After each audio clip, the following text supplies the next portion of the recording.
Hello and welcome. This is NTA Tuesday Live and I'm Cyril Stover. Tonight we have a second part on flood control and management. Now, flooding has continued to wreak havoc across several communities in the country. But no matter the flooding situation, rainfall is critical to food. And just as many farmers are already counting their blessings, many communities devastated by massive flooding are counting losses. But what can be done in the interim to ensure this major environmental challenge does not degenerate? And what are the long-term or permanent measures to contain this annual problem? Tonight, the federal government's directives on capacity response and other interventions by key players in the environment sector will be leading the discussion. But before we go into it, let's get to see this report by correspondent Musa Baba Aliu. This scenario occurred 2 weeks ago, not Nigeria, but in a community in neighboring Cameroon, and this in Niger Republic also, where intense rainfall have affected communities in the country. What has this got to do with Nigeria? One may ask, and should Nigeria be worried? Yes, Nigeria should be worried as flood waters from Niger Republic and Cameroon will empty into River Niger and Benue. The overflowing of the rivers has often been due to release of water from the two neighboring countries. Another major threat is the release of excess water from the three major hydro dams and other reservoirs in the country. Already, Kainji and Jaba hydro dams are spilling with large volumes of water. This is the situation in Jigawa State a few days ago. The state is one of the states worst hit by flood this year, followed by Lagos. Jigawa and 33 other states of the Federation facing social and economic challenges associated with floods. Two issues were identified as factors responsible for the flooding. The first one is the natural factor caused by the high volume of rainfall triggered by climate change. The other factor is mass activities on the environment. Traditional rulers, the emirs of Yauri and Esunupe, have stressed the need for attitudinal change in the way environmental matters are being handled by both government and citizens. Where we have people residing, their population dense, are very heavy, there is need to plan proper movement and re-establishing these communities in a very little bit upper sort of away from the coast of river, and we suggested this idea, and we made proposal to this that is to the appropriate authorities, and there was even a plan like in the area of Moregi, in other areas that are going to flood. There was a plan to re-establish the community, that's Moregi community, to the another site away from the river bank. And work started initially, but along the line stopped. That's why I mentioned dredging of the dams, Goronyo and Baklori, because the bottom had been sediments of sand and clay. So little water will just overflow. But if there is dredging, the rivers will be deep and will be able to carry a large amount of water. Most importantly, there must be free flow of water. I know the dam, for example, Change Dam, the they can control the amount of water we have. And I know that in the watch out, if there's serious problem, very serious problem, they will open up. But when they open up, downstream will also be affected. So the best thing is to warn people, to educate people, to sensitize people about all this flooding. Environmental experts are of the view that Nigeria has no cause to be taken off guard of flood annually. Who is to blame? What is the role of government agencies like the Hydrological Services, Nigeria Meteorological Agency, NIMET, and the National Emergency Management Agency, NEMA, in mitigating the impacts of flood? Musa Aliyu. All right, let's get to meet our guests tonight on the program. I'd like to welcome to tonight's program Professor Mansour Bako Matazu, is the Director General CEO of NIMET, that's the Nigerian Meteorological Agency. Thanks for being with us here tonight. Thanks so much for having me. Right. Let me also welcome, he was here with us last week, but he's here again, Engineer Clement Nze, Director General, Nigeria Hydrological Services Agency. Thanks for being here again. Thank you. It's my pleasure to be here again. All right. And tonight we have joining us from Kano Center, Kano Station, we have Governor Abdullahi Umar Ganduje, who is going to be part of this discussion. Mr. Governor, thanks for being with us tonight.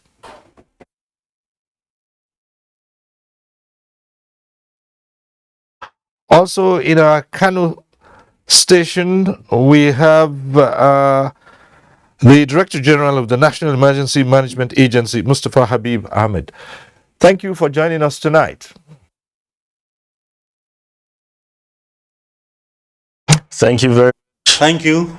Okay. Also, let me also welcome to tonight's program Kana Ahmed Abubakar, who's joining us via Zoom. He is a geoscientist, the fellow Nigerian Mining and Geoscience Society. Thanks for being here tonight. Yes, thanks for joining us once more. Thank you. Well, as usual, when it gets to that time, we will open the phone lines, and that means you can join in the discussion in the studio. We'll refresh your memory on the procedure at that time. But let's come back to the present now. And since our last program on flooding and flood control, some disturbing developments have taken place. So we will start off this conversation on that premise. Let me start with Engineer Clement Nze, the Director General of Nigeria Hydrological Services Agency. Since we spoke last week, we understand that one of the fears then was release of water from Lagdo Dam. Has that happened? Certainly, that has been the fear. Because if you look at what is happening within the country, in terms of amount of rainfall, the devastation that comes with the flood, we are wishing that Cameroon, the Lagdo Dam in Cameroon, won't spill this year. It spilled in 2012. It spilled in 2019. And because of the fear we are having as an hydrological agency, we kept in touch with Cameroon authorities with regard to the dam to know whether they will spill water. Unfortunately for us, when I spoke to them last on the 14th, it was just prodding it because they are supposed to, on their own, alert us being downstream of the Benue sub-basin, and also having a subsisting memorandum of understanding between the two countries that in the event of release of water from the dam, they should notify Nigeria ahead of time. However, they didn't do that. It was when I called on the 14th, then they informed me we opened a dam yesterday, that was 13th, at 8:50 a.m. in the morning. And they are spilling water at the rate of 615 cubic meters of water per second. So what we feared has really come on us in terms of Lagdo Dam being open. What are the likely effects of this now? We already have it. Uroboki is in Adamawa State. That is the first point of measurement, our own measurement, of the flow of River Benue as it enters Nigeria. The immigration office in Uroboki, is the border. I think it's what I trekked it across to the other side of the Cameroon. It had been overtaken by flood. Then coming to Numa, Yola, several communities have already been overtaken. That's the implication. And as we speak, in Makode, so many places have been overtaken. Like the Benue State University, Ara Teaching Hospital also. About 2 kilometers, both banks, either banks of the river, has been inundated in Makode. And we don't know how long this is going to last. The water is still flowing from Yes, there is a flow, and again within our own catchment within the country, we have experienced it. My colleague will be saying that anyway. Above normal, and because of rainfall we have been experiencing, have been above normal in many places. That contributed a lot too. And then Cameroon, the Lagdo Dam in Cameroon, now open, aggravated what we have inside. Professor Matali, you've predicted that this year was going to witness large rainfall. But could you have imagined that we would go down the same path again? Thank you very much. Good evening, Nigerians. If you recall vividly, early part of this year, precisely in February, we released our seasonal climate prediction by our Honorable Minister, in which we gave detailed description of the rainfall pattern imminent for the country, and all the indicators showing normal in some places, especially in the south, and above normal substantially in the north central and northern fringes of the country is what we are witnessing presently.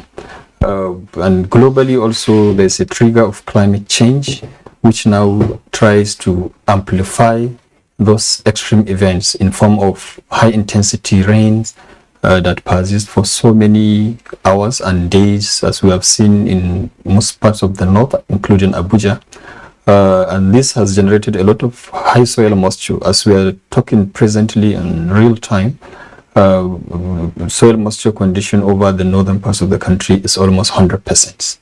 So any drop of water in form of rainfall will entails in runoff, and that results to floods.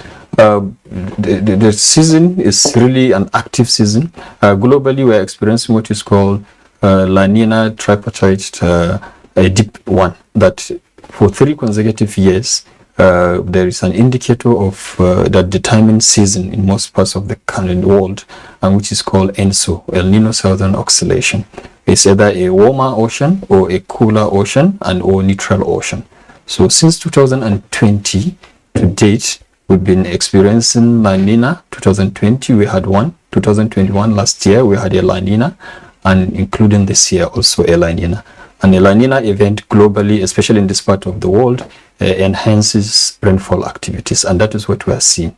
We have seen this happening in most parts of Asia, including Europe and parts of North and Southern America. So we are experiencing a lot of rainfall activities as a result of the prevailing climatic condition, in addition also to the escalation by climate change.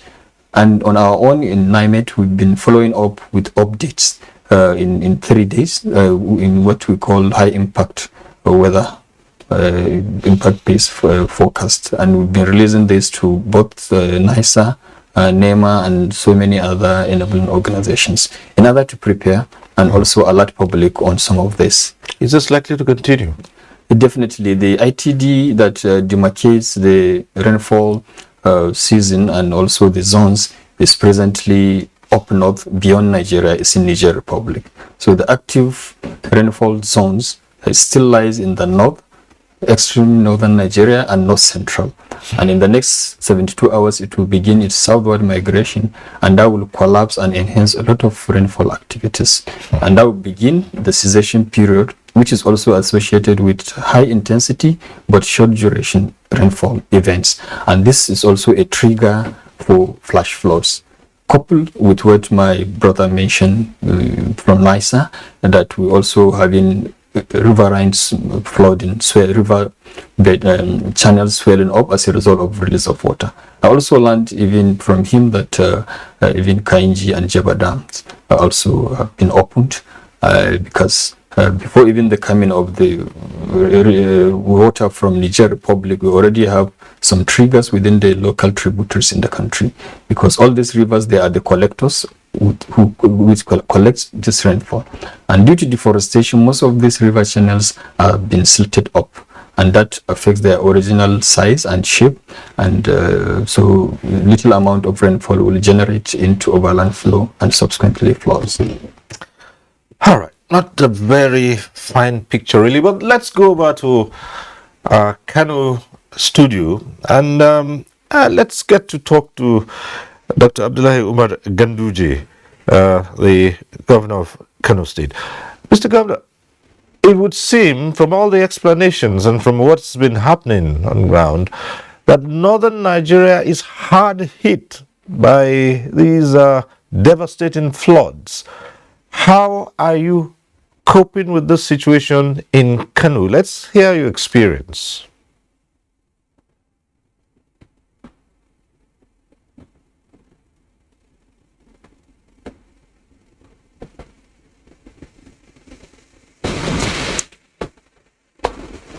I'm afraid we have some challenges with audio from our Kano studio. I will fix that in a moment, and we'll get back to Governor Ganduje and, of course, the Director General of NEMA, who's there with him.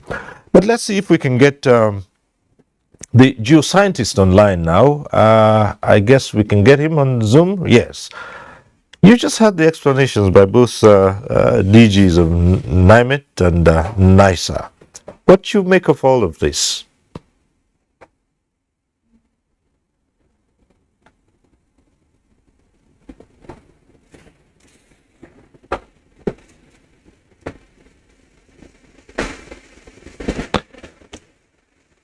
If you can hear me, could you unmute your audio? Perhaps that's the problem. Could you unmute your audio?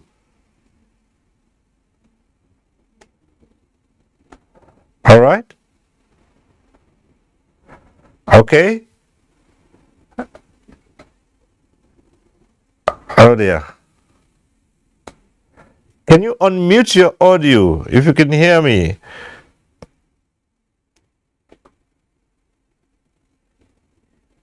I'm hearing you. All right. Fine. Now we can hear you. Please go ahead.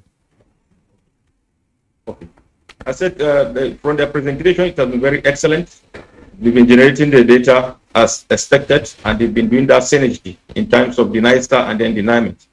And from their presentation, what I can deduce from there is from the River Benue flank, there was a release of water from Lago Dam.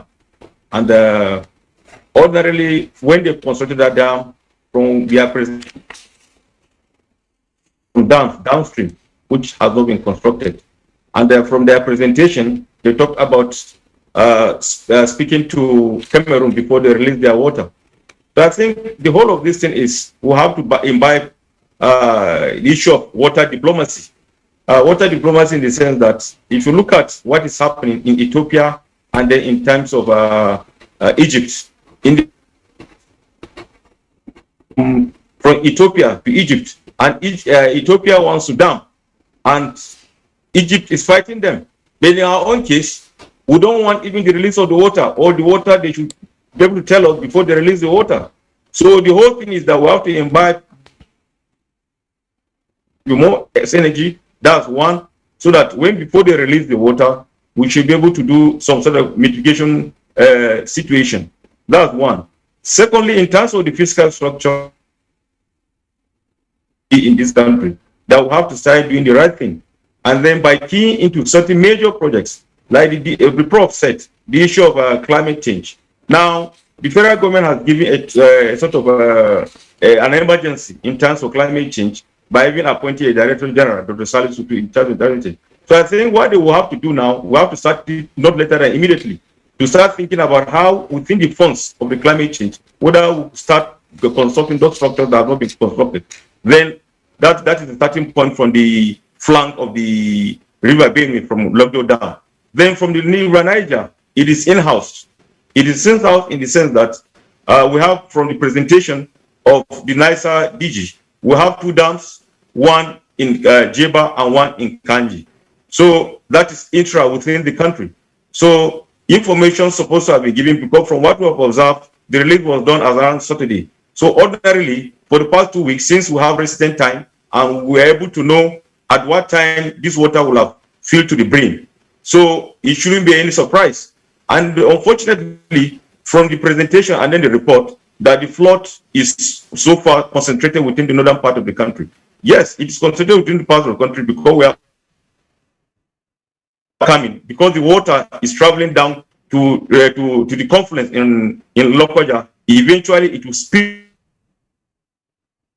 That is where there is a sort of detective condition in such a way that the kind of the basin they are having there, water coming downstream. So the impact, yes, it has already happened upstream from the up north. It is going to happen very soon down southern part of Nigeria. So the take home is that water diplomacy, construction of those structures in the appropriate places, and then be able to take data from the presentation of NIMET, we have micro tributaries. That is where the main issue is. State government is supposed to key in such a way that while we are doing the study catchment by catchment, we'll be able to do detailed studies, detailed data, and then be able to liaise with the state government in such a way that they can be able to start at in their own pace based on the catchment, so that eventually we'll be able to reduce this kind of potential dangers. I've always wanted to ask this. How good is a control and management mechanism? It would seem that all the time it's just reactive. And what do we have in place to properly manage, being proactive to manage the situation?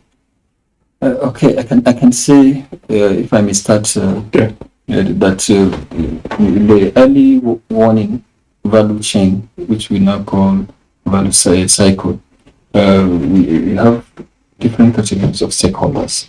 And for NIMET, we sit as the forecaster and provider of early warning, same as NISA. You will explain further. And this we now release these products, services, information, and advisories to enabling MDAs at both the national and subnational at state level. So these are enablers so that they consume in different sectors such as agriculture, water resources, including also construction and other transportation sector. So this now consume and release and relay the information to the various users. And these users are not, these are people living at the community level. So what we are having at the federal level, we are having an effective integrated flood management system whereby we have a seamless flow of information.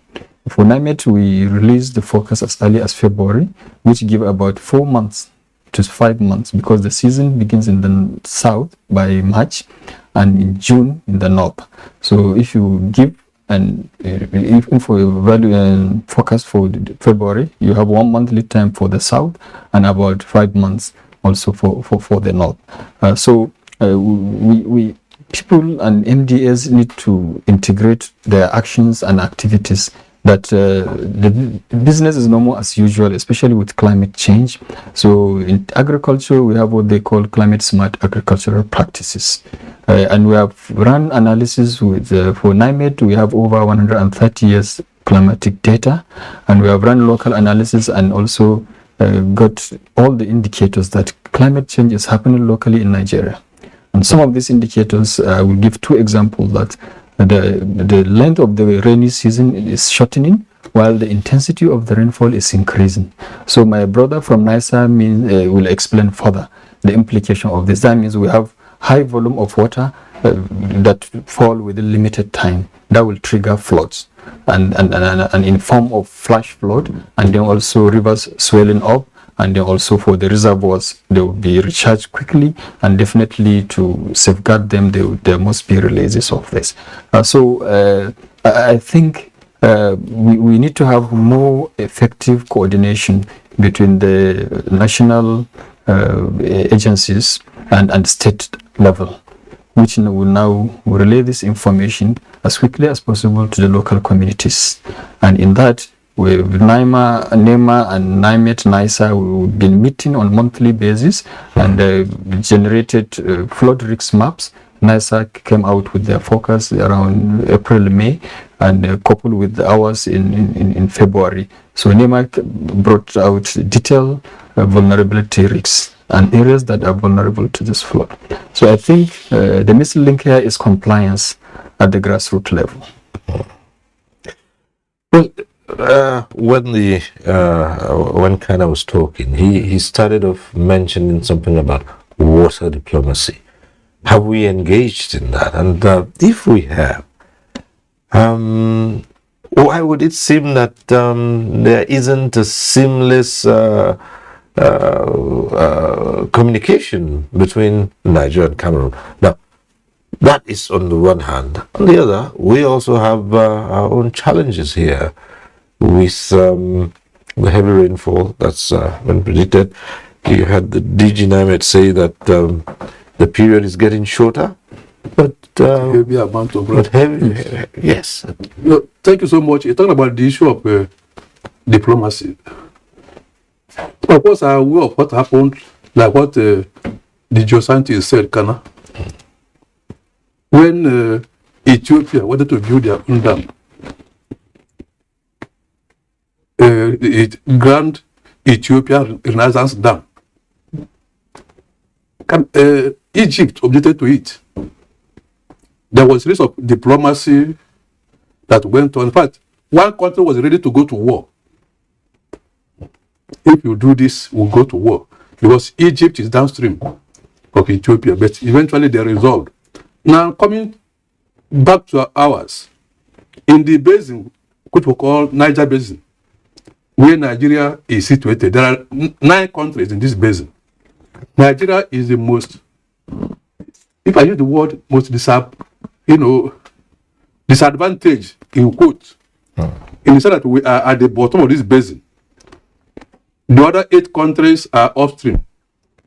Whatever happens there in terms of flooding, Nigeria must receive it. But it could have been an advantage to us if this flood is properly managed.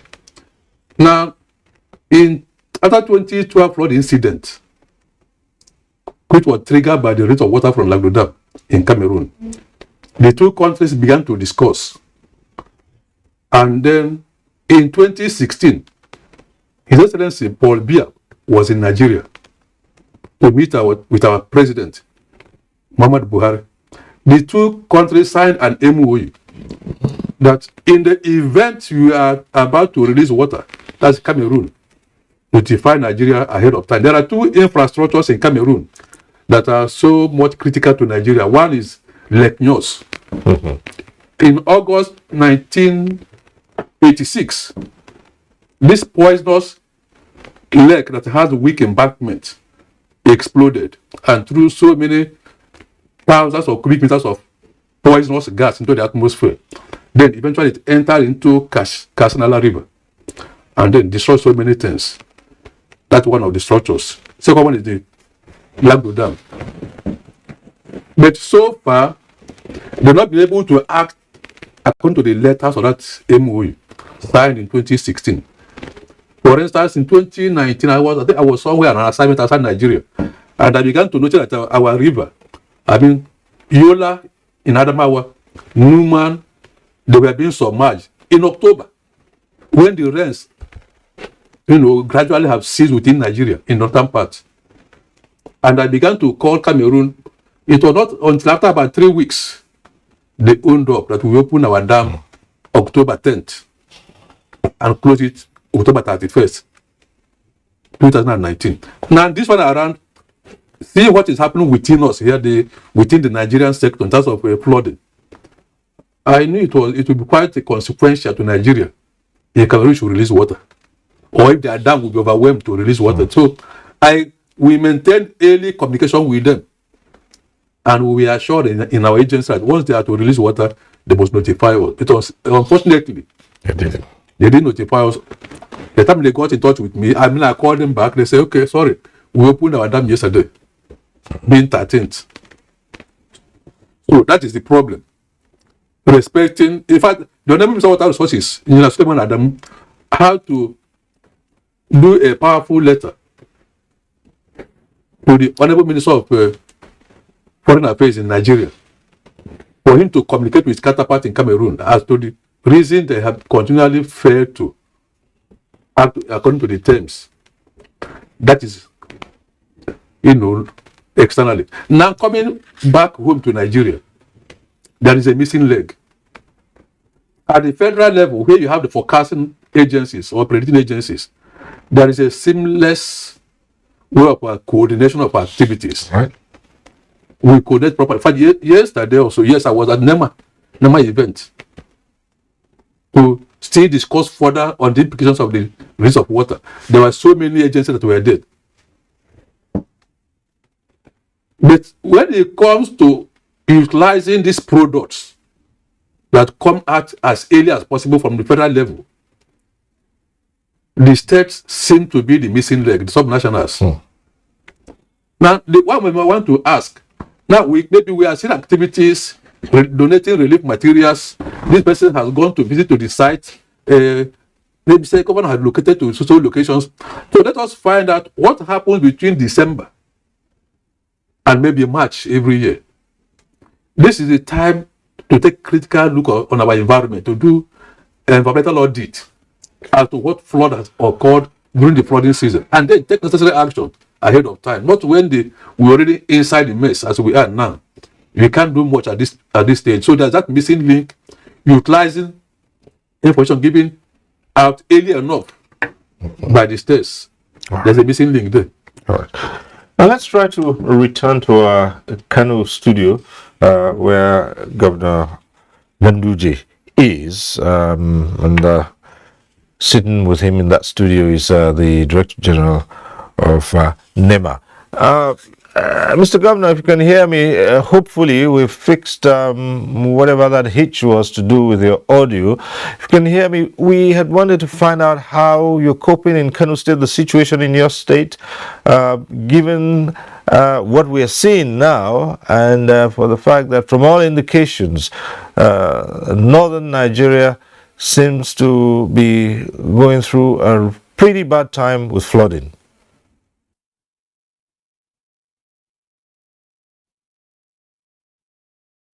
Very much. I hope you can hear me well now. There's no doubt this year in Kano we have very serious floods in Kano State, which I can classify into two categories. Can you hear me, please? Can you hear me? Yeah, we can hear Can you. I Just continue? go ahead. Well, as I am saying, we have devastating flood effect this year in Kano, which I can categorize into two parts. First is local flooding due to climate change, having rainfall, but due to the activities, human activities, that flood could have been avoided, especially the one that we had last month in Kantinkwari Market. Kantinkwari Market is a textile market, and there is a big drainage passing through the market. Unfortunately, some people dumped refuse within the drainage, and some people even constructed permanent structures on the runway, I mean on the speed, on the large drainage. So that one blocked the drainage, and there was flood in the market, and many shops were submerged and many traders lost their wares. That is very unfortunate, and we are still taking data on that. And there is another one that we can call a national flood, if I can describe it as such, because it is as a result of heavy rain that made our two large dams to be full. That is the Tiga Dam and Chalawa Goji Dam. For these two dams, because they were so full, we had to release the water, otherwise the dams would break. And the Federal Minister of Water Resources, in fact, the Minister of Federal Resources was even kind enough. He was here in Kano with us in order to inspect and give us technical advice on what we should do. But unfortunately, the dams were full. We had to release the water, and you know the speed at which the water flows. Many farmlands were submerged, but we have not got any information on the death. And also around the Woodil area, some villages were submerged. Some people are homeless now. We are taking the data, and many people lost their farmlands. So that is the effect of flood that we have this year. For the one within Kano Metropolitan is something that could have been avoided. Already I have inspected the market, and I directed for the demolishing of all the structures on the major drainage into the market. I think we are also taking measures to increase the drainages within the market where we have to demolish some other shops. I think we will be able to take of that. And once we have sanitation program of which cleaning of drainages is involved. Also every year we have an annual cleaning of drainages using self-help groups. Because we know there are some drainages that every year, because of the drainages are full with silt, with sand, and also some refuse. So every year we have to clean them. But in order to solve the problem, we are reviewing the master plan of Kano Metropolitan, where we identify primary drainages, secondary drainages, and tertiary drainages, and we will be able to effect some demolishing in some areas and construct concrete drainages, and also put some measures so that people will not continue to block such drainages. But because the town is growing big and many people are building houses, so you can find that even the primary drainages are being blocked here and there, and therefore we have to identify, you see, the primary drainages and the secondary drainages and the third drainages, so that we can put that issue to rest. But the other major issue of the dams, and also people building or excavating sand along the river band, that changes the course of the river. That when we are coordinating with the local government to ensure that we stop that, because when the course of the river has been changed, there is no doubt water will flow into farmland and into some villages, and even to some extent it lead to the breakages of some bridges, which is very costly, and sometimes it even costs some people life. And so that issue is an issue that also we have to contend with, but we are dealing with it, working with the local communities. But another problem, that is a national problem or an international problem, that is, building dams along the river bank. All our waters here in Kano, they do not drain into the middle belt of this country. They do not drain into the Niger Delta. Our water here in Kano and our neighboring state, the water flows down to Yobe State, to Borno State, to Niger, to Niger Republic State, down to Lake Chad, and along the river. You find that there is no well-coordinated usage of the river across the countries, especially between Nigeria and Niger Republic and Chad Republic. On the other side, between Cameroon and Nigeria, unless if there's a well coordinated on the usage of the river. Construction of dam should be something that is agreed upon by those towns and villages and states along the river, so that if it is absolutely necessary to construct a river, then there should be a well coordinated on the usage, so that the time when water will be released, there should be information down the stream, so that communities will take measures, will know something to do. So this is a national issue, this is an international issue. So in Kano State, this is what is happening, and these are the measures that we are taking in order to prevent the effect of flood, especially on lives and properties. Thank you. Thank you so much, Dr. Gunduje, giving us a vivid picture of what's been going on in Kano and how it's been addressed from different angles. But let me just go over to the Director General of NEMA, that's Mustafa Habib Ahmad, and I would like to know, the mechanism to evacuate people from flood-prone areas, the response to disasters, flood disasters, and what have we learned over the years, and what is our capacity to respond to these devastating floods?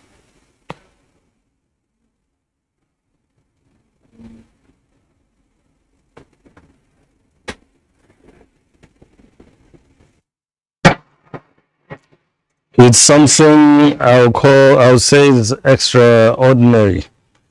The lives lost is about over 300, and over 500,000 people have been displaced. We have been providing relief items to over 130 something thousand already, and over 21,000 households. It's still ongoing. Assessment is ongoing. Today I came to Kano on the spot assessment to assess for myself what is on ground and what has been happening, not just going after the reports. I went to remote villages after Warawa.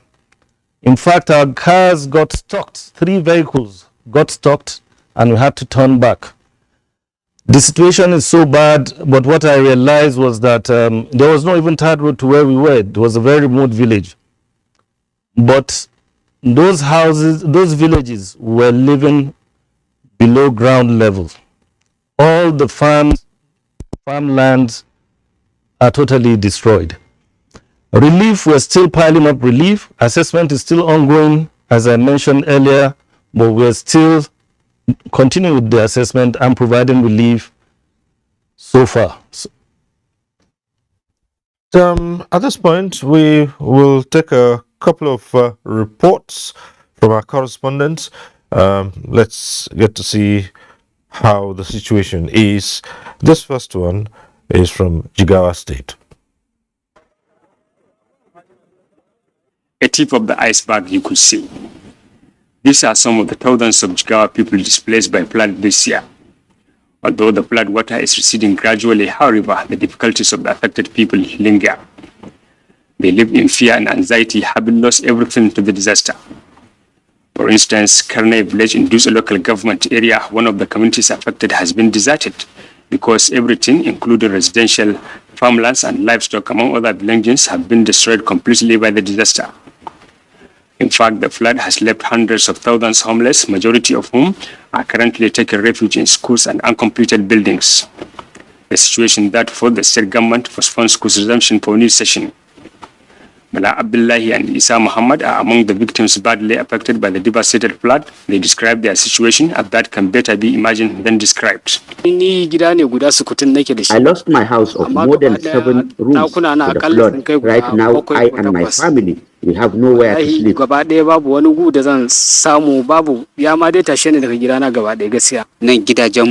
The flood has rendered many of us homeless. Currently, we are living in a very uncomfortable condition. But let the government remember our situation. Beyond the damage done on residential places, the flood also damaged several roads and bridges connecting major towns and villages in Jigawa State. This brought to the fore dangers people are exposed to in their movements using protective ways. So far, local boat mishaps has claimed 14 lives across Jigawa State. Although rehabilitation works have commenced on some roads, experts and public analysts emphasize on the need for a holistic approach to be adopted to promote public safety and disseminate the recurring flood incidents in the state. An area is prone to flooding, even after a long period of time, it will have still come back. So as much as possible, we try to educate people to avoid building along the water pathways, because anything can happen. So, but like I said, it's an issue of climate change. It's a global phenomenon, and we pray that Almighty Allah will intervene and reduce the hardship for people that are suffering. There are so many policies on the ground, but do we really implement the policies? What have we done? And whether we like it or not, any policy that we have in place that doesn't capture community participation in it, it will hardly succeed. It will not be sustainable.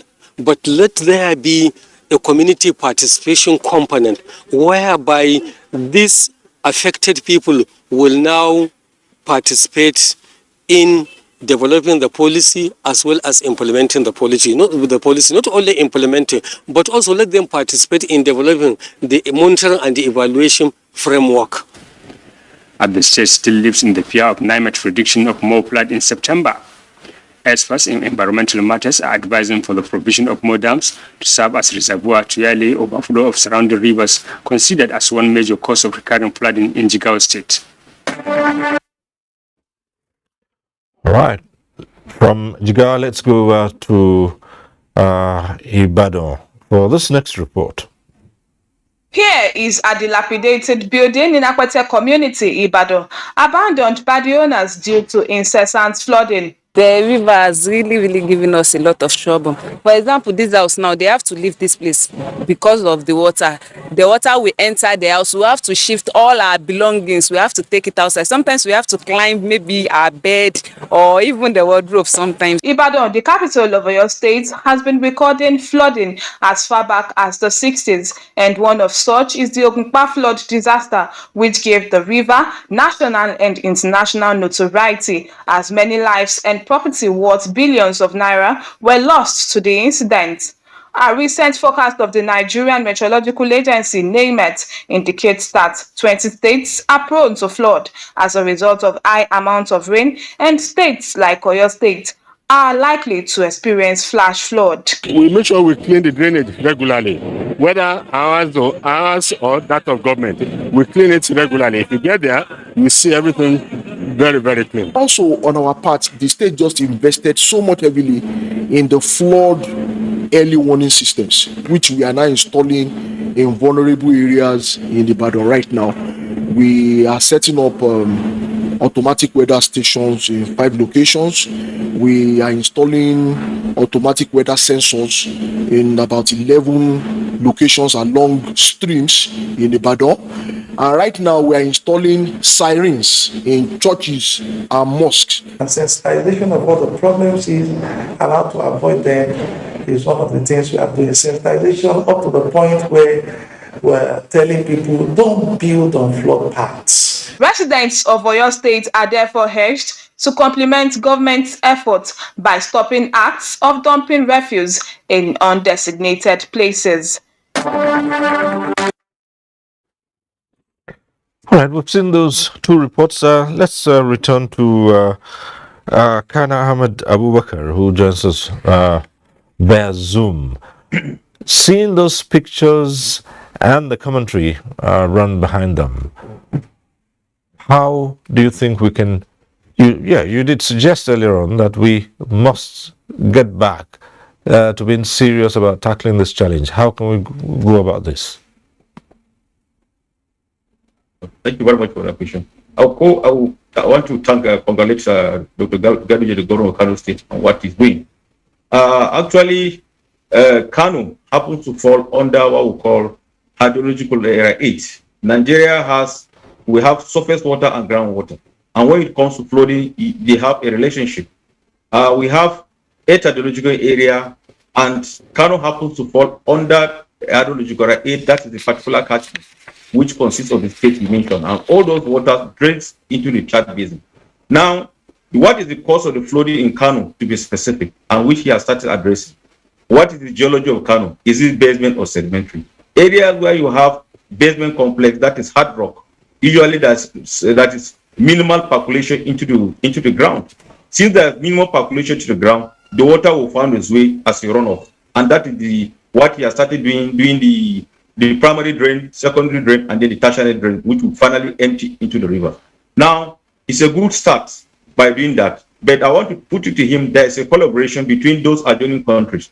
In terms of water, there's what we call transboundary waters. And in transboundary waters, we have transboundary surface waters and we have transboundary groundwater system. In Nigeria, we have 13 groundwater basins. And those 13 groundwater basins, we don't monitor them as is expected. The DG NISA is there. They have a lot of monitoring wells in this country. Now, you have a lot of monitoring networks in the country. Now, if we are monitoring them effectively, the rise in terms of water level from the groundwater will be a function of flood. Because if you have so much saturation in the ground, certainly when there's heavy rainfall, that water will not be able to percolate to the ground. It will always find its way. So that's why there's a need for us to have more monitoring wells, just like Netherlands, where they have a lot of monitoring wells. But in Nigeria, they've started in the NISA, they have a lot of monitoring wells. Some are standalone, some are telemetric, which they generate data and automatically transmit to the server. So that is the starting point. Another thing again is the issue of changing land use. Like the governor has said, now you have done a lot of mega structures in Kano. Some of them underpass, all manner of kind of structures. Such kind of structures can also impede even movement of groundwater in the ground. If the water cannot come, automatically it has also impeded, apart from the surface impedance, it also have on the ground. Certainly, such kind of even situation, if there is not much studies, it can also lead to flooding. Having said that, now we'll go back to the report that has been presented in terms of the Kano Jigawa and then that of the southern part of Nigeria. Southern part of Nigeria, like Ibadan in particular, is also basement complex. It's also hard rock. So water will not be able to percolate, certainly to find a way. But the good news is that the Oyo is part of the Ogun-Oshi River Basin, which is under hydrological area 8. The MD of the river basin is doing a very nice work. Now, as we speak, he has started doing a lot of work, generating a lot of data, and then collaborating with the state around those areas in order to start keying into the virus corridors so that they can start putting all those dams so that it will be able to mitigate. Having said that also, we'll go back to our earlier presentation in terms of the Lagdo site, in Cameroon site. Now, we have to go back to the basics.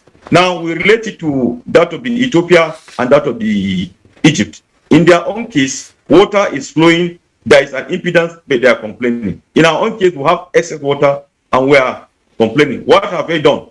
Why Egypt is not having issue of excess water is, what you've done is that from Alexandria up to Cairo, up to Asut and Aswad, that's from north to south. Apart from the River Nile that is flowing from south to north, they are able to do a canalization from north to south so that water from River Nile also fill into those canals, and that is the agricultural corridor and then the food security of Egypt. And that's why Egypt, in terms of subsidy, they have subsidized their agriculture at the point of production. So I think there is a need for us to go and study such particular corridor. Then in terms of entrepreneurial activity, yes, from the presentation, we have to collaborate with the state to be able to do the environmental sanitation and then dredging most of those drains. Then in the presentation of the DG NISA, he asked a question, what are we doing between November and then March? That is sort of to speak times of holiday. Now, I would suggest that within that period, there is a model now in such a way that you do bathymetric studies. You do a sort of audit, the review. What was the depth from the surface of water, from the surface, that the base of the water to the bottom, to the benthic zone? What is the reduction in terms of siltation? Now, there is a model whereby I think has been developed by the National Water Institute, Kaduna, and they presented during the National Water Council last year, whereby you can develop an equipment in such a way that, just like a blinder, you know, this local blinder in the kitchen, that is yes, you can develop an equipment in such a way that it will be flowing based on the benthic zone, that's the bottom of the river, it will say if you have clay material or silt material, it will now tend to be suspend. You become into suspension and then flow down. That is another way of sort of dredging, not the conventional dredging. Because conventional dredging is even more than doing even a new channel. So that is my take. All right, thank you so much. It's really comprehensive, but Engineer Nze, you heard him and about talk about the amount of monitoring which NISA has to do. That's exactly the fact. Now, for you to be able to, like NIMET, NISA, we are doing the prediction. You don't do your prediction in the air. You use real data. I think you mentioned about I have more than something years of data that allow enable you to do proper and accurate prediction. So we are having that campaign to ensure that we have that most of our rivers in Nigeria get gauged. But that, when I say gauge, you put a sensor by the rivers that it tells you how that river is behaving. You take that measurement every day. Where there are resources, you are supposed to do it about twice in a day. Like if I call my staff in Lokoja, please, what is the level of River Niger in Lokoja today? You give you that information. So the more of such stations we have across the country, the better it will be for us to do accurate prediction and then to be able to give warning. But unfortunately, the gauging stations, according to WMO standard for Nigeria, taking into account our land mass and topography, is about 500 of such across the whole country. But as of today, is not up to 300 yet. But we're making some effort anyway. So there is need to have a good number of monitoring stations, both monitoring surface water and groundwater, because there's interconnectivity, like Mr. Kana has mentioned, between the surface water and the groundwater. You talk about the basement complex where there's no infiltration, that whatever happens in the course of rainfall, translate to overland flow or runoff. So there's an effort is being made to ensure that Nigeria receives adequate number of monitoring stations of our rivers and also groundwater. We'll take a short break here. When we return, we'll consider more measures that can put an end to this perennial flooding with its attendant loss of lives and property. So stay with us on NTA Tuesday Live. We'll be back shortly, and at that time, the lines will be open. You can join in the conversation in the studio.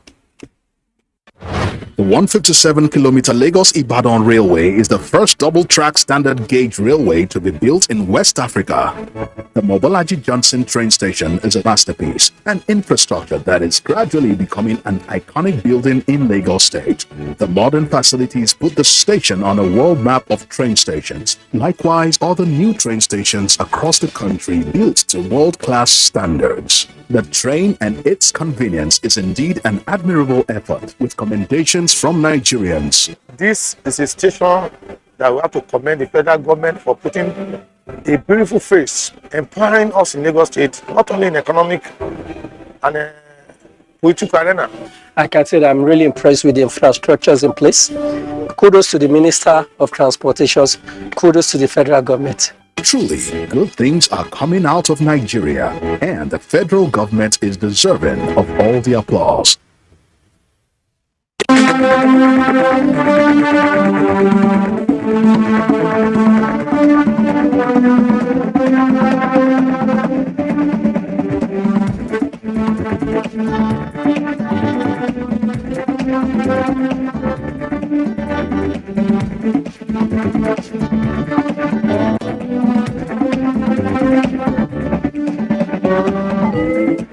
NTA Tuesday Live, a network issue-oriented innovation talk show.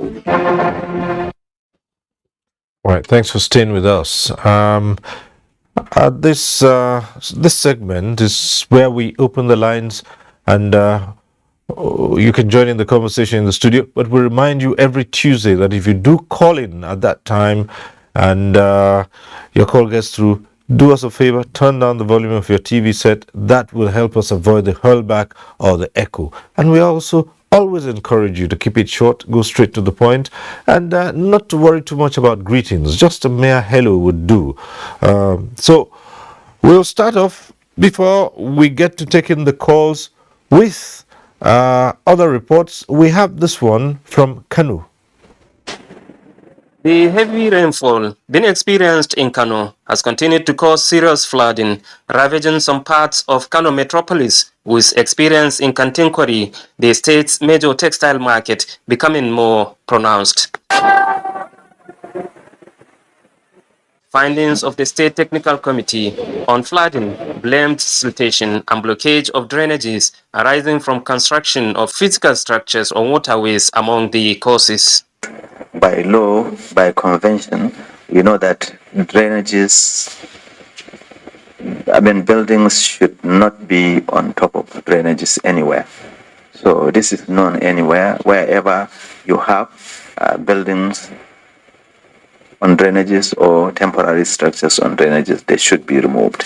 In response to that, state government has made good its vow to remove encroachments on the drainage system in the metropolis.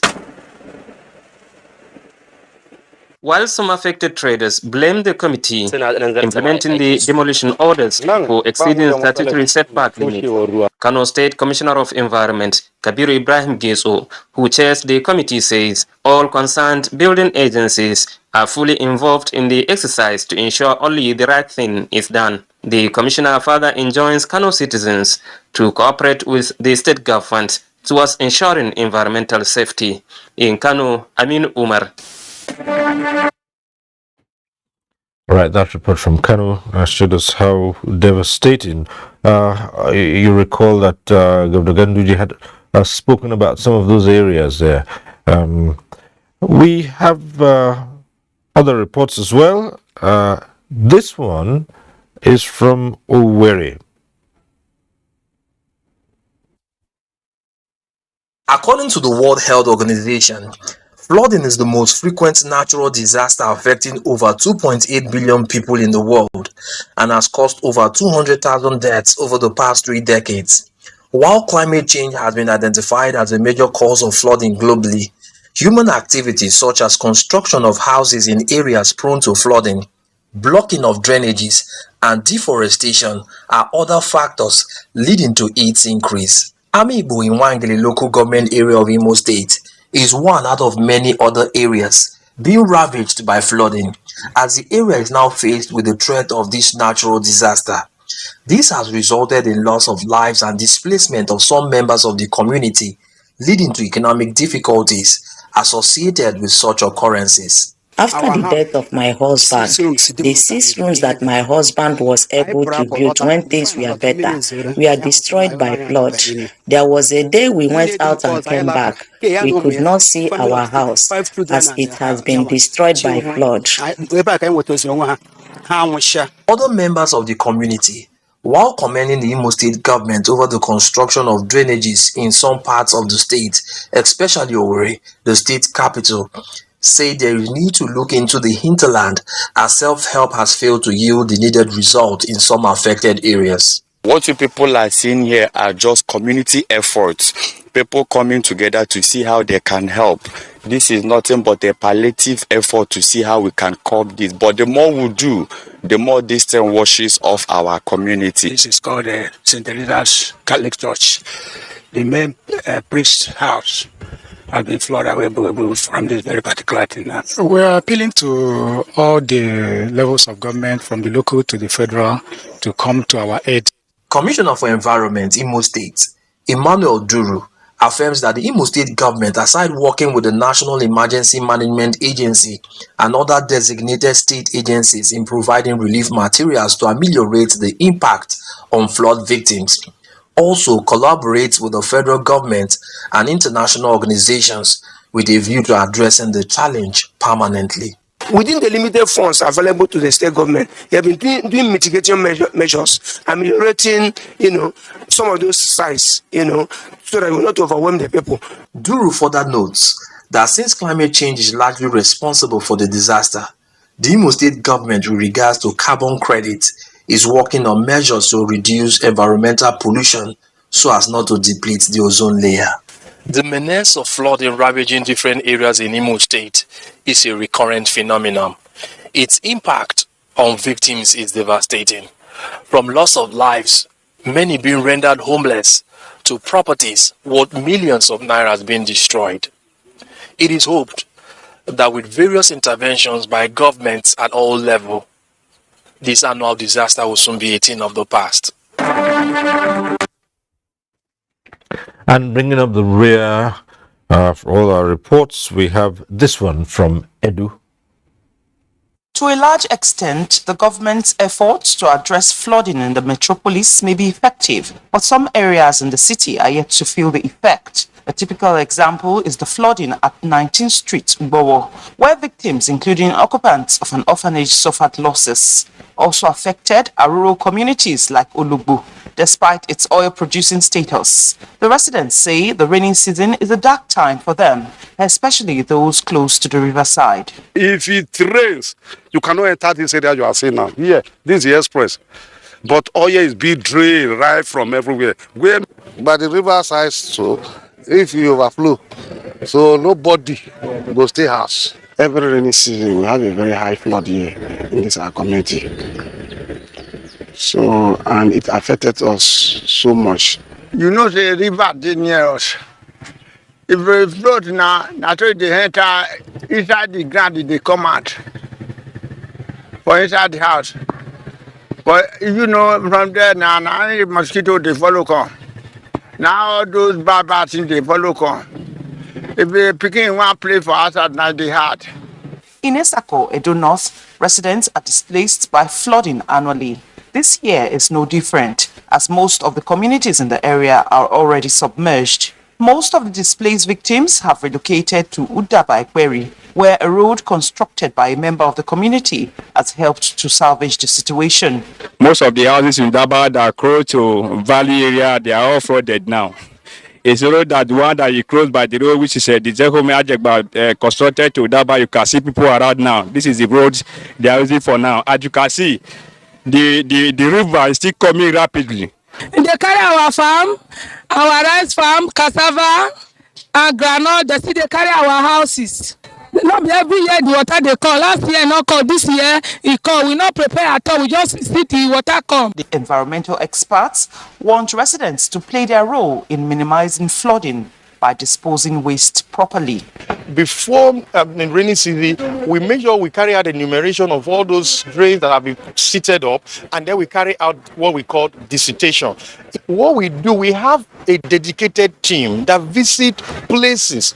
We carry out community engagement, and the local government are also charged to always do community sensitization and advocacy. We don't need to throw waste into the drain that have been provided, whether it is covered or not uncovered, particularly the uncovered one. Government are paying some people to clean the roads, isn't it? Some of them even clean the road and pour them again into the system because of laziness, because they are not being properly checked. Edo State has been recording annual flood disasters since 2020. All right, now the phone lines are open. You can join in the conversation in the studio. Just keep those calls coming, and remember, I said to keep it short and straight to the point. Now, back here in the studio, you'd hear that human activities have also been blamed for part of why we're having the situation, particularly flash floods. What can be done about that? Okay, in fact, you could see the pictures there from Kano to Ibadan. Human activities. I think we should continue the advocacy, enlighten the people on the dangers of building within the floodplain. Certain setback, maybe say by the banks of rivers. Don't build within such distance. Secondly, the issue of throwing waste indiscriminately, and also taking time after each flooding season to go and work on your environment. In fact, you will see the signature of the flood either on the trees, on the buildings, and whatever. Demolish, like I'm sure I know that in Abuja here, a matter have been given by the Honorable Minister of FCT to demolish some structures, and it is ongoing. Structures are being removed that are impeding the free flow of excess runoff. So, human activities don't dispose of waste indiscriminately. Don't build within the river banks or flood plains. Clean your drainages. We can do that on our own, especially during the dry season. Not at this particular point of the year when everywhere is filled up with a flood. We can do that during the dry season. Well, the calls are coming through. We have our first caller tonight, Ololade, calling in from Kwara. Good evening.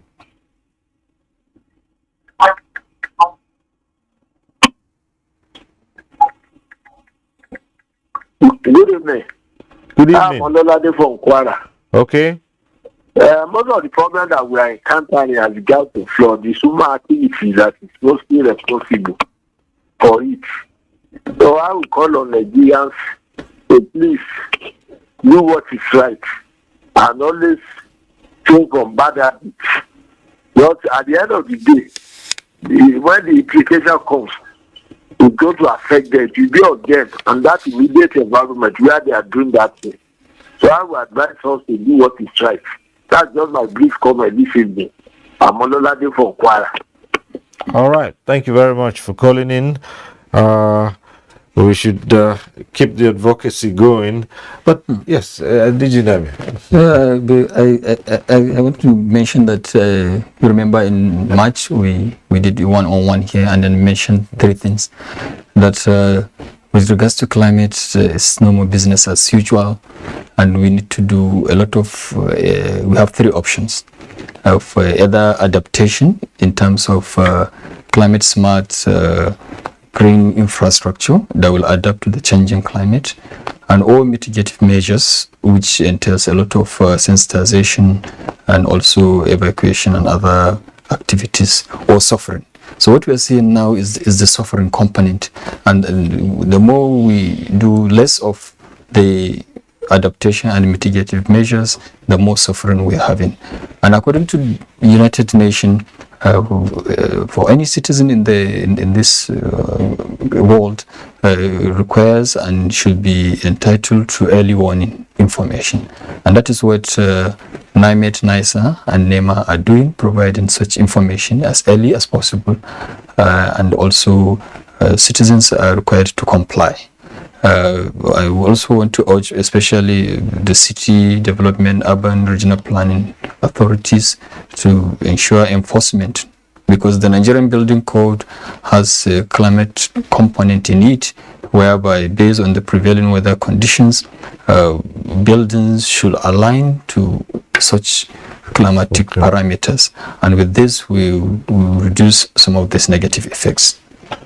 Let's get back to the phones. We have Hassan calling in from Kaduna. Hello, Hassan. Go ahead. Hello.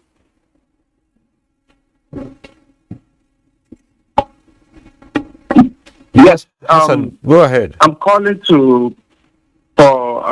I want the government to pay more emphasis on orientation.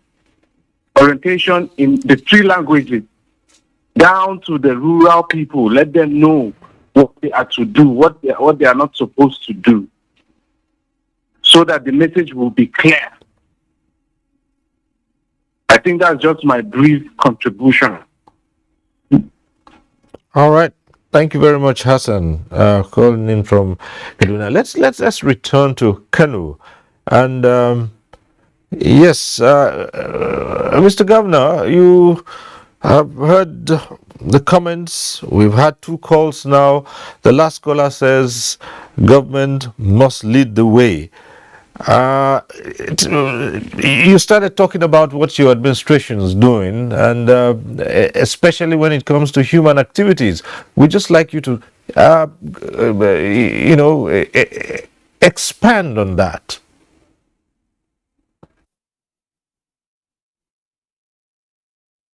Thank you very much. Of course, government must do something. Also, communities also must do something.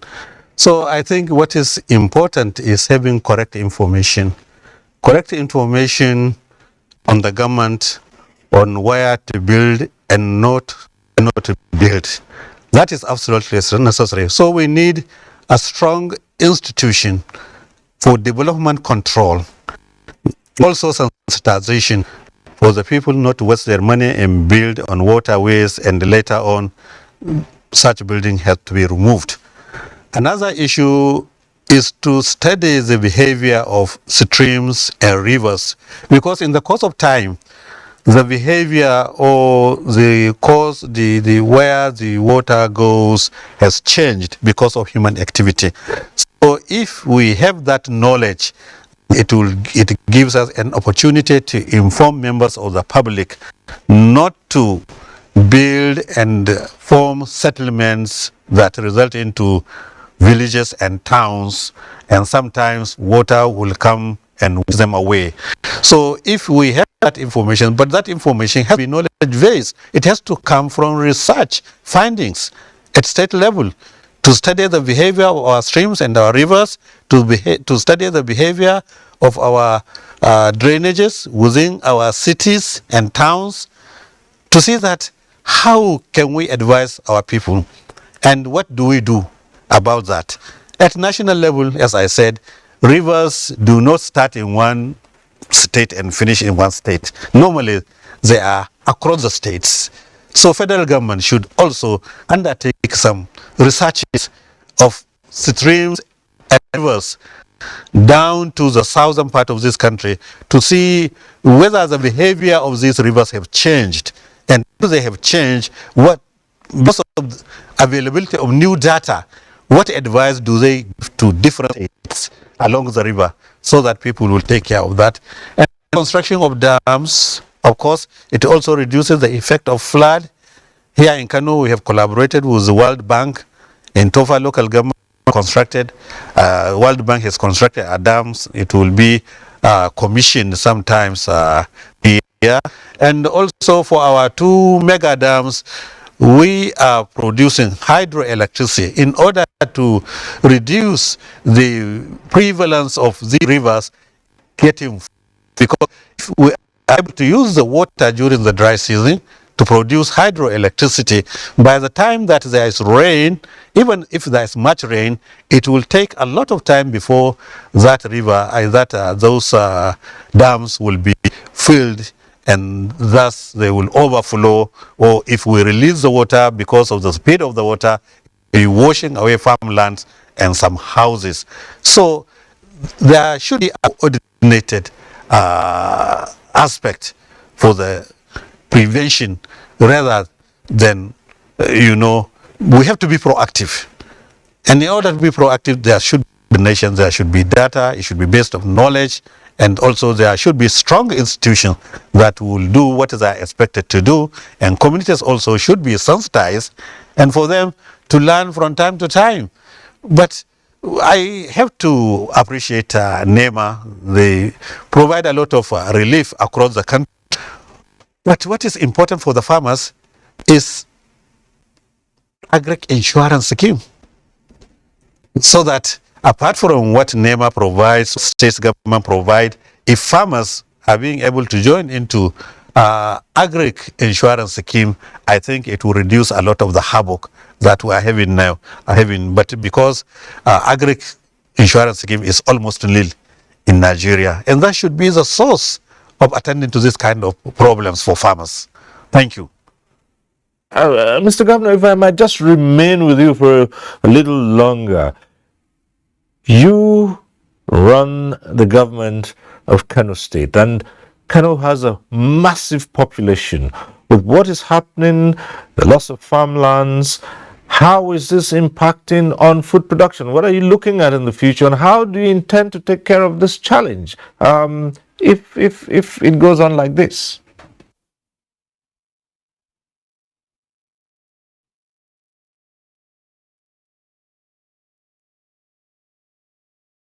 Provide relief materials, which we are providing. I could recall some years back along River Odil in Warao, we had to resettle a whole village on an upland We constructed houses, thousands of houses, and gave those houses free, those people. But that is not sustainable. What is sustainable is to enlighten members of the public not to be constructing houses on areas that are prone to flood. I think that is most important. But engulfed by such an unfortunate incident, then government has to do that. So I think, as I said, it requires a lot of synergy and coordination with local communities, and also getting appropriate data so that we know what to do and we know what not to do in terms of preventing the effect of drainage. Of course, we need data. We are providing relief to those who are being affected, some with building materials, some are given money so that they can start their trade, and so many other things, because some even need medication, and that must be immediately when the situation occurs. So there are various approaches, but what we require is strong institutions that will always attend to the situation when it comes. Thank you so much, and we'll get back to the phones now. We have Junaidu from Abuja. Hello, are you there? Yeah, hello, good evening. Good evening, go ahead. Yeah, I want to speak from the 2 points of view. Number one is from the government side.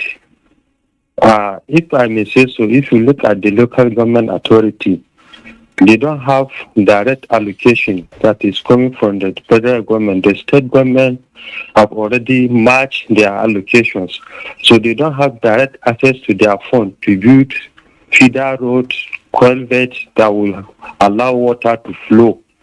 So that's one problem. The second issue is the urban planning programs, urban planning development in the northern part of the country. If you go to such areas, you will see the conjunctions. Houses, often houses, there is no drainage passing the water system in such communities. And the third issue is the challenge of policy implementation in our country. You see that government said we plan to build or construct drainages, roads that will link one community to another, but at the end of the day, you will not see them going on. Like what the man says here and now, that they visited a community, but there was no road. They have to come back because there was no road to link them to that community. So I believe consider local government allocation as a priority so that they can be able to do one or two things ahead of this catastrophe. We pray that it will not happen again, and we pray that those that are affected, God will help them. Thank you very much. Well, thank you so much, Junaid, who called in from Abuja. Let's quickly go to the Director General of NEMA, who is also in our Kano studio. And DJ, you had Governor Ganduje start talking about agricultural insurance for farmers. Yes, you are a responder and you provide relief and succor for those who are victims of flood disasters. But again, the fact is, this is not sustainable, as he says. You can't keep on giving food and handouts to people. I mean, NEMA doesn't have limitless funds, do you? So, in the area of encouraging the farming population to think towards agricultural insurance, what are your thoughts? And as you comment on this, I am thinking of the level of education of most of the farmers who produce the food.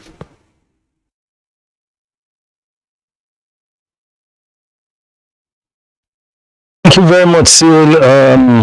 The last 2020 agricultural intervention, we included agri input into it, so as to, if there is a flood again, those farmers will have an insurance.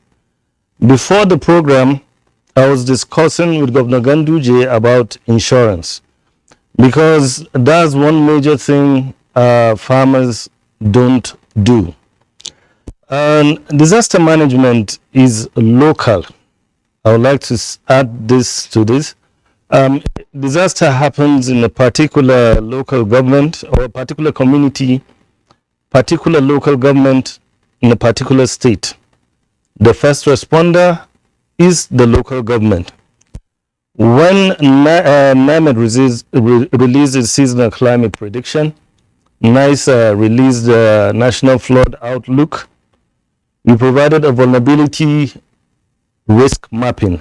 We provided it to all the 36 states, including the FCT, identifying areas that will be highly affected, moderately affected, and low affected. We have sent all this to all the 36 states and also advised all states, including the FCT, to set up local emergency management committee because disaster is local. You build from bottoms up. I must commend the governor of Kano State. We only have about 5 states that have local emergency management committee, which includes Kano State. They set up theirs last year. But it's not just setting up local emergency management committee. We need the local emergency management committee in all states to be funded. That's the only way we can reduce disaster risk across all states' local governments. All right, thank you so much. We'll return to you in just a moment. Yes, we have. Okay. Okay, all right. Just keep those calls coming through since we can't get the call in. But let me go back to geoscientists. And do you worry when things are... Oh, well, okay. So Emmanuel is on the line now. We'll go to a geoscientist just after we've taken this call. Emmanuel from Abuja. Emmanuel from Abuja, if you can hear me, turn down the volume of your TV. I can hear the whole back even before you start talking. Flooding, because I look at it like it is our major issue, not even the government. We cause most of this things, and we always want to fall like the victims of this particular situation. I was in a local Japoji state some time ago, 2014 through 2016 thereabout. Almost every year there was a consistent flooding. When you go and ask some of these people, they say they are fishermen. Yes, okay, you are fishermen. But why build solid structures by the riverbank? Why? If there is need for you to build solid structures by the riverbank, build temporary. If there is need for you to build structures, build temporary ones, so that when flood is coming, you are not losing much of your properties. Put your people at a safer place. Government will be warning. Weather forecast. There will be weather forecast suggesting that there will be flood in so time. Okay, like right now, they said some dams are leaking. Believe you me, go there, you will see some people claiming that particular part of the land, the bank of the rivers, that it is their own land, that they have been staying there for years, for donkeys of years. And so what? Flood is coming, and now if flood come and disturb you, you are the ones to bear the final brunt. But because they are waiting for leverage from the government, they are waiting for government to come and do this thing. And when they're talking about drainages, we are the cause of all these drainages. This thing pains me a lot when I see you go around and see they construct roads. Yes, we know that there are some of the substandard roads, but major roads, when it is government that sponsors some of these roads, they are drainages. It's just that we are just careless. You will find a way, a drainage pass through your house.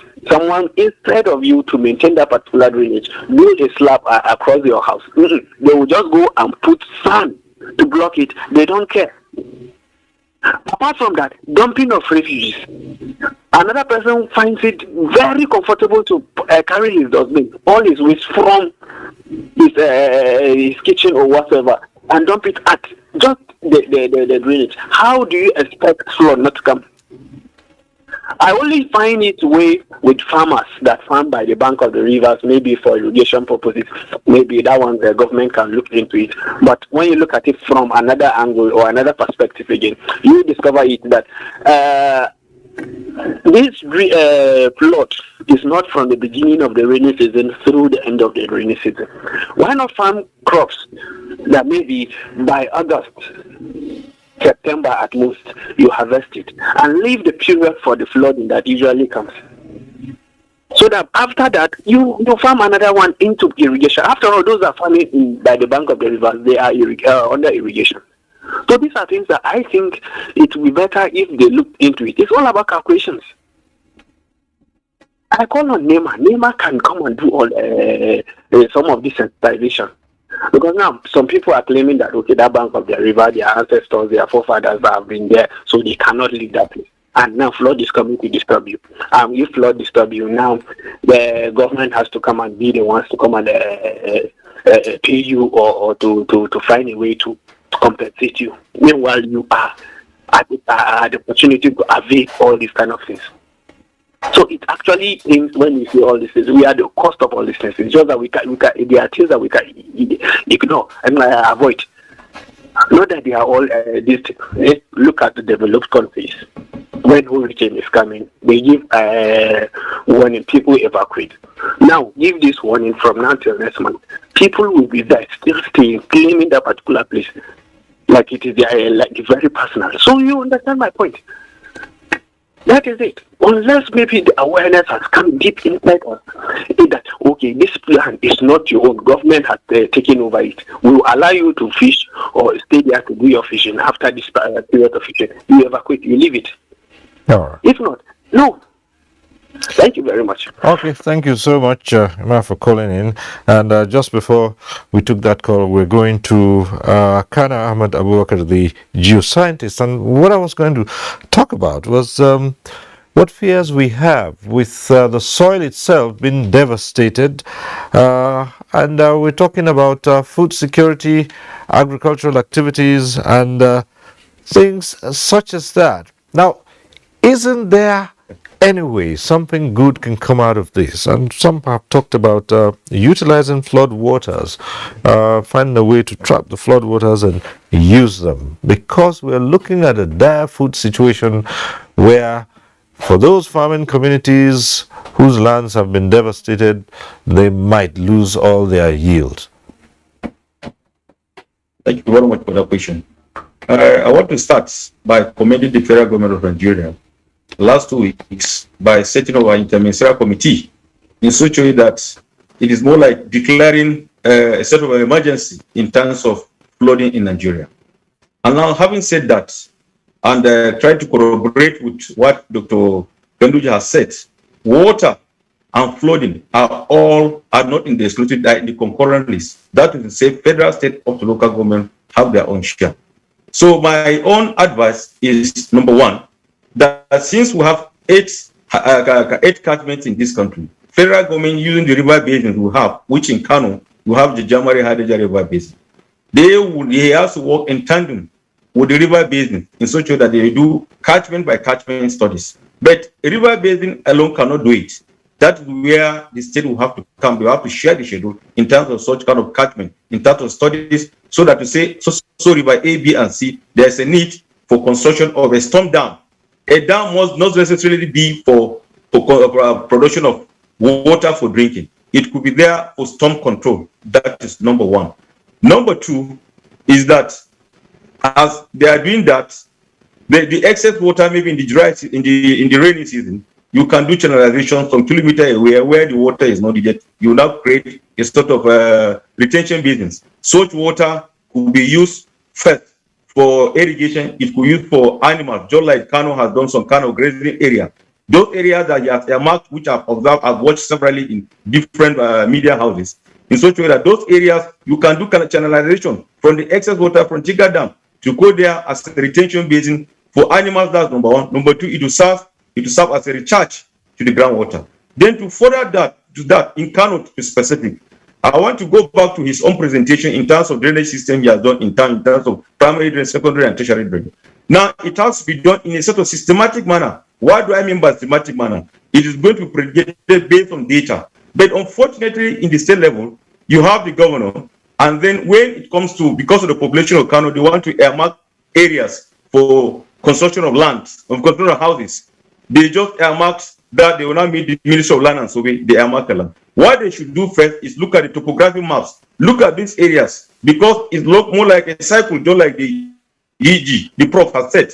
It's possible some of those areas are marking for estates. Those areas, it was once a flooded area 100 years ago. But when you have a topo sheet, it's able to give you the geological factor of that particular area. So that before allocation of such kind of land, you have to take cognizance of that. Then the next thing is the urban development, that's the development control within the state. They will also have to be carried along. Now, unfortunately, in the state, this we are talking about water. Water is in the Ministry of Water Resources. And then those waters in the Ministry of Resources are other rivers that are not having water works. Well, rivers that are having water works are the worst ones in the State Water Agency, which is the water board. Now, if you go back to Kano now, like if I can give example of Kano during the Engineer Bachiro Kara days in Reka, they used to have a well-established hydrological department. I'm not sure you have such kind of equipment. So if you are talking about sharing your schedule, you have to start from your equipping your hydrological department in the water board in Kano and then the Ministry of Water Resources. So all your dams that you are talking about now, they are under the water board. You should have hydrologists, which they should be releasing data hourly by hourly, so that you are not reducing the burden to NIMET and then even the NISA. Then the Ministry of Water Resources will be generating data in rivers that don't have, that are not within the water board. So that it means, how do you be able to deploy this stuff? Water board have officers in area offices, so you can see very easy. You can liaise with the Ministry of Agriculture. You have extension workers on virtually all the areas in terms of ADPs. You can deploy the data having collected in the headquarters. The chief hydrogeologist will do the interpretation. He will now hand it over to Ministry of Agriculture. You are talking about water and food security. Now you are talking about irrigation. Irrigation starts which month? It starts from November, now up to around May.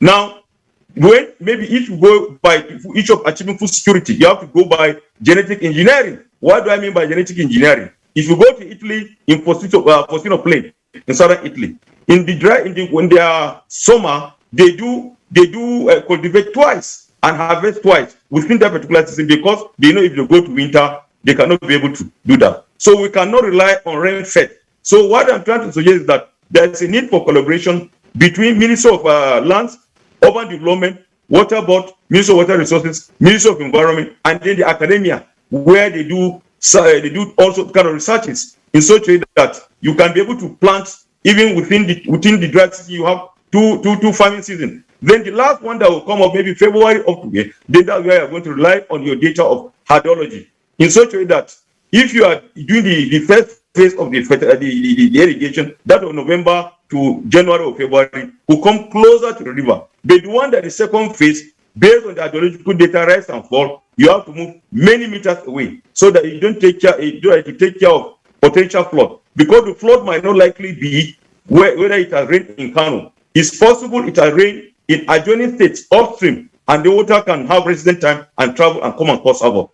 And automatically, you are talking about the agricultural insurance. Agricultural insurance will not be able to pay you that, because that is kind of negligence. So that is my take. Then, if you are to go by the reports that have been presented in the prelude, the issue of Edo flooding is because of the geology. In Edo, they have excess groundwater in what we call the Benin Formation. It's alluvial in nature. That is why if you want to drill a groundwater well there, you can use even hand to drill. So that is why in that area, their own model should also be different. If you are talking about the IMO in your course of representation, yes, they are in the foot of all the waters that comes down. They are under hydrological area 5. All those water come from hydrological area 4, and then eventually from all the north, and eventually to fall into that area. Now, IMO area, the geology is also lateritic. In that area, after the flood, it causes erosion, which we have not addressed in this particular program. In the course of the erosion, you lose houses, you lose animals. That's another thing. Even in the north, you can also have that in Gombe. You can have also that in Bauchi around Alkalari. That's where we have what we call the Kiri formation. If you are conversant with Gombe before the NNPC, you see those lateritic areas. So these are some of the menace. So it is supposed to be all encompassing, location by location, So I want to endorse the governor to empower his Ministry of Water Resources and Ministry of the Water Board so that they can be generating micro data. He doesn't need to wait for the German River Basin or Abuja, the federal capital. That's the headquarters. So in such a way that by the data they generate at micro rivers, they can do some storm down. Eventually, the positive effect is going to be on the mega drainage system in which NISA are needed and monitoring. Having said that, I want to also draw the attention of the DG of NIMET and then DG of NISA. You could recall during the 2020 National Council of Water Resources, we advocated that in order to have more monitoring wells, more hydrometeorological stations, we have to start encouraging. When we are giving primary schools, just like for instance, Mr. Gandhi can say that the governor can allude to that. If you are constructing primary school based on water and sanitation, you construct toilets. Now you have to imbibe by putting a small hydrometeorological station. If you recall, during the colonial days, it's always like that. If you are constructing a primary school, we just put a small hydrometeorological station. Constructing a school, you put hydrometeorological station. If you are constructing a small tower, you put hydrometeorological. So all these data, when you convert them together without the name and name, is going to give you a better prediction, more precision. All right. Thank you very much. There are so many suggestions you brought up, but perhaps Governor Ganduje would want to respond to two of the suggestions you made here. Yes, because you had quite a comprehensive list for him.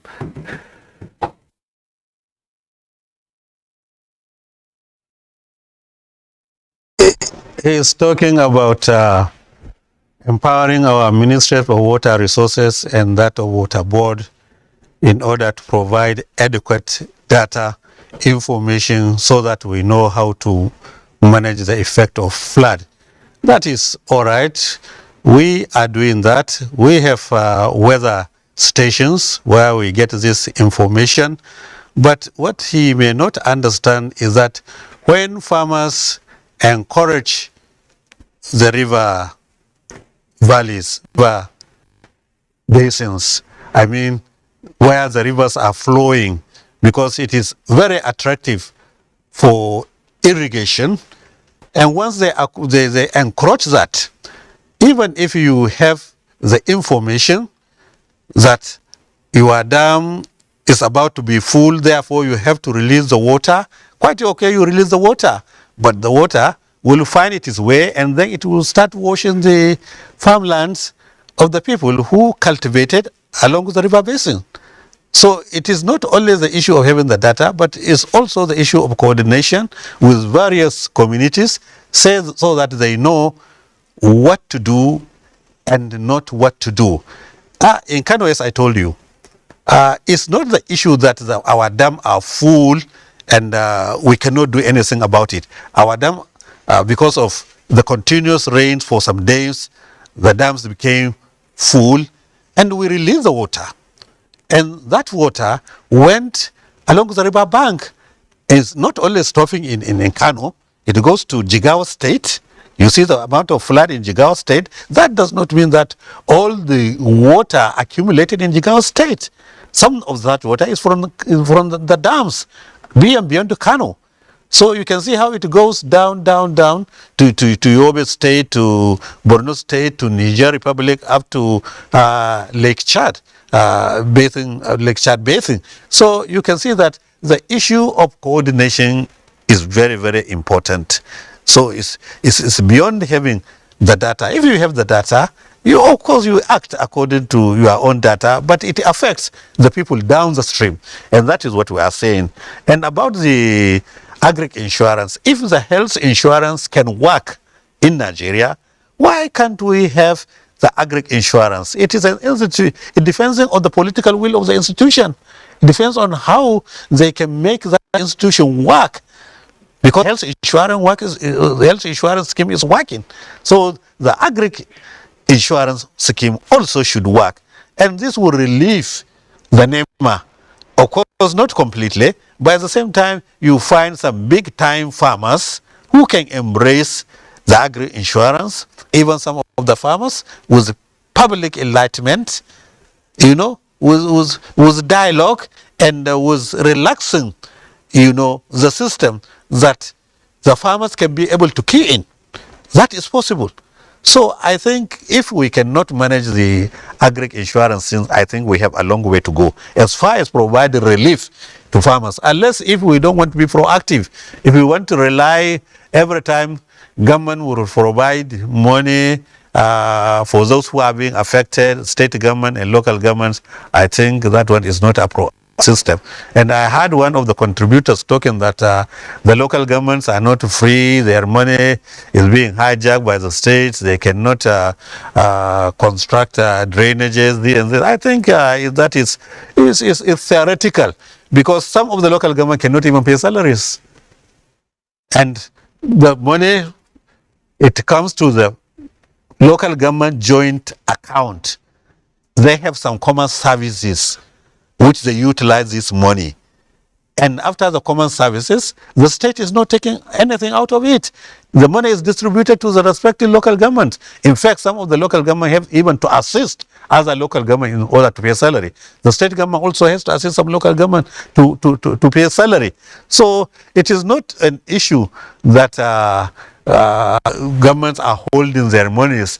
Can you recall some years back, especially during military regime, when the local government were getting their money, of course, directly, some of them could not even pay salary. In fact, that is the origin of creating an institution that pays the salary of teachers, which is controlled by the national government.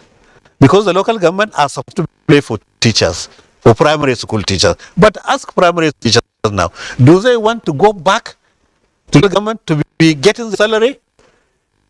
Think they will agree? So people are hiding under this issue of local government autonomy and hiding the incapacity of local government. But not only that, local government are capable and they can do it. How about the revenue that is accruing to the state and to the local government now? Do you think that revenue is enough to pay salary and to construct all these drainages that you are talking about? So a major problem. Even the economy of the country is which is a worldwide issue. So don't talk like that. That local government cannot, because their money is hijacked the state, they cannot do this, they cannot do that. Give them the money. Give them money. They have common services. We remove some money for their common services, which they utilize. The rest of the money is relieved to them. And some of them cannot get salary until we come to their aid to pay salaries. So that is my contribution.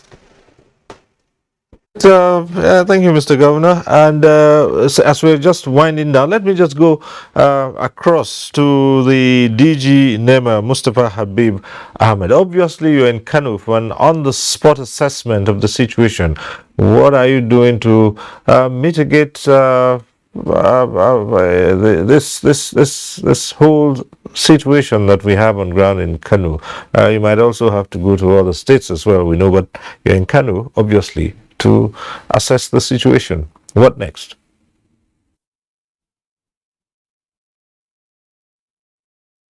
Well, as you rightly said, it's we're on the spot assessment of states. We started with Kano. We're picking a state from each zone randomly so that we can assess and let proper records of what's lost, what is lost in those states. Visiting the farms today, visiting the sites today, and the numbers of people displaced is something that is actually worrisome. 500 and something thousand people is quite a huge number. And providing for 500,000 people also is also a huge task. And this number will continue going up. As I mentioned earlier, disaster management is everybody's business. States must do their part, local government must do, state must do their part, and then when the capacity is exceeded, we come in. We should not do top bottom. We should do bottoms up. The situation is really overwhelming. We can't stop just because things are not provided, we have to continue providing for each and everybody until they're able to relocate back to their homes safely.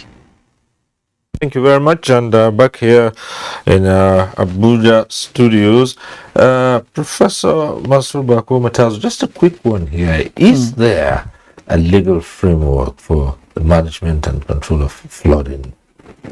I can say from our side, we just got our bill repealed by the National Assembly and was accepted by the President and gazetted last week, which now gave us the authority, more authority to control issues of provision of weather and climate services, and also coordinate what we call third-party weather stations, those across secondary school, research institutions, including water boards.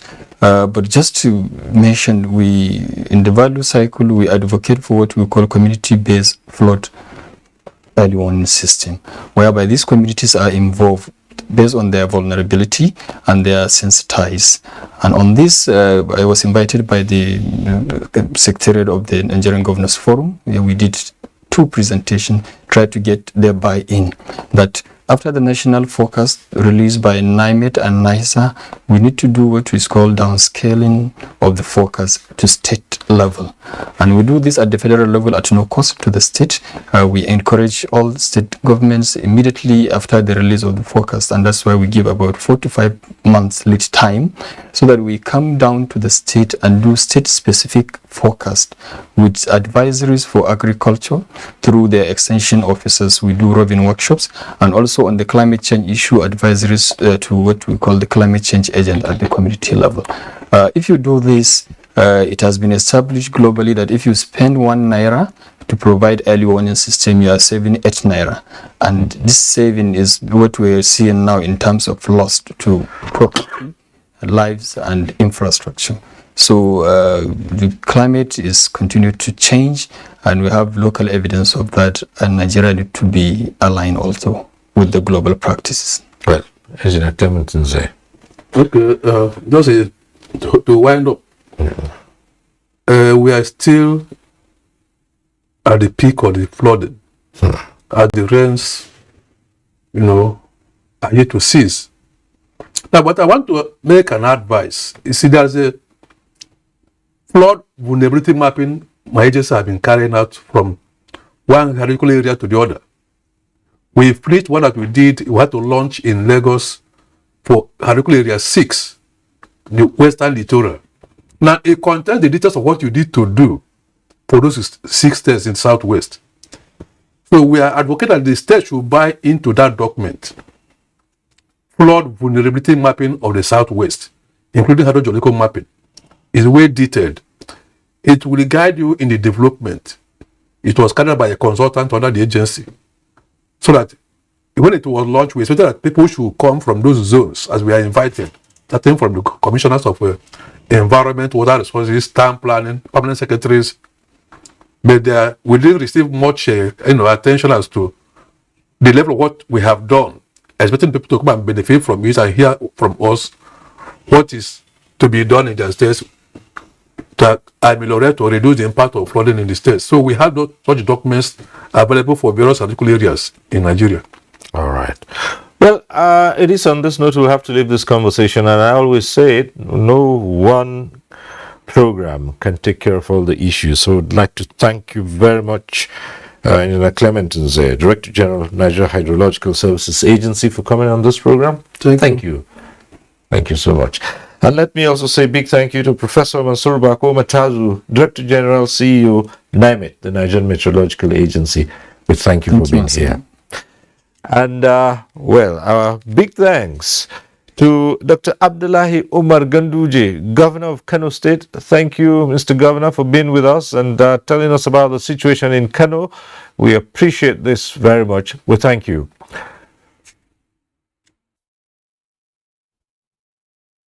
Thank you. All right. And so also big thank you to the Director General, National Emergency Management Agency, Mustafa Habib Ahmed. We would sincerely hope that this situation doesn't continue. In other words, that you don't have to carry out these on-the-spot assessments. That's saying that we wish that this flood or this flooding would not degenerate. But, well, Engineer Clemens says there's still danger out there. So we thank you for availing us of your knowledge and your thoughts on this program. Thank you for being here. But also say, stay safe away from the floods while you carry out your assessment. Thank you.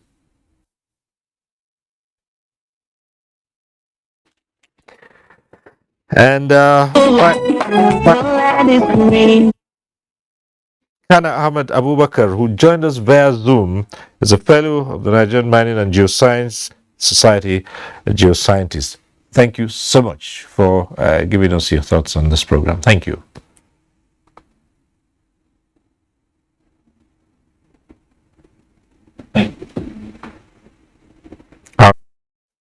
And thank you to you too for being part of it and watching, staying with us until now. And for those who called in, next week we'll be back with NTA Tuesday Live. I'm Cyril Stober, and continue to stay safe.